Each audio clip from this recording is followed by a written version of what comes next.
යමුනා නදියේ කෙලිනා හස පැටව් ලෙස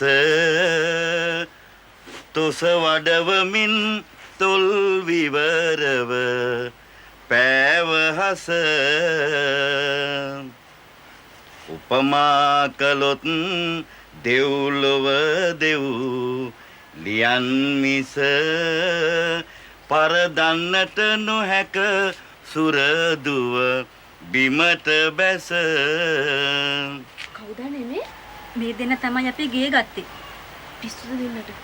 අනුවන දනෝ නුවණැත්තෝ පිස්සෝයයි සිටති.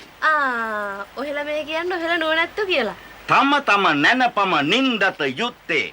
නැන නැති තැන පැමිණිය යුත්තේ. මේගොල්ලෝ එක කතා කරන්න ගියොත් අපිටත් පිස්සු හැදෙනවා. කල හැකි කතා පිරිසක් සම ගින්න නැති නොහැකිය දෙඩුම ගෑනුන් හා නුවණ නැති. අපි මෝඩයෝ කියලා මෙයාලා හිතාගෙන නැති. අපි එසේ නොකියමු නැගණිය. ස්ථානෝචිත ප්‍රඥාවත් තැනට ඔබිනායරින් දෙඩීමත් කතගගේ බුද්ධිය පිළිබඳව දෙස් දෙයි. දෙස් දෙයි නෙවෙයි මේ නංගිලාට කේන්ති ගියොත් දෙස් 30යි. එසේ දෙස් තියන්ට අපි දොස් කතා කළේ නෑ නොවේ. දෙස් තියන්න හරි දොස් කියන්න හරි අපි තමුසලට බුලත් දුන්නේ නෑනේ මෙතන. දිස්නෙන් මිනිය හැක මැණිකේ ඇති බලය රස්නෙන් දැනේ හිරු දෙවිඳුගේ දැඩි බලය.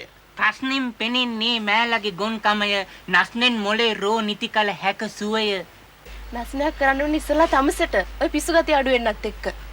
පස්සෙන් ඉඳන් හොට දානා බලු ගතිය කොස්සෙන් ගස අත්හැරුමට බෑසගේ. මේ මං තමුසලට එකක් කියන්න.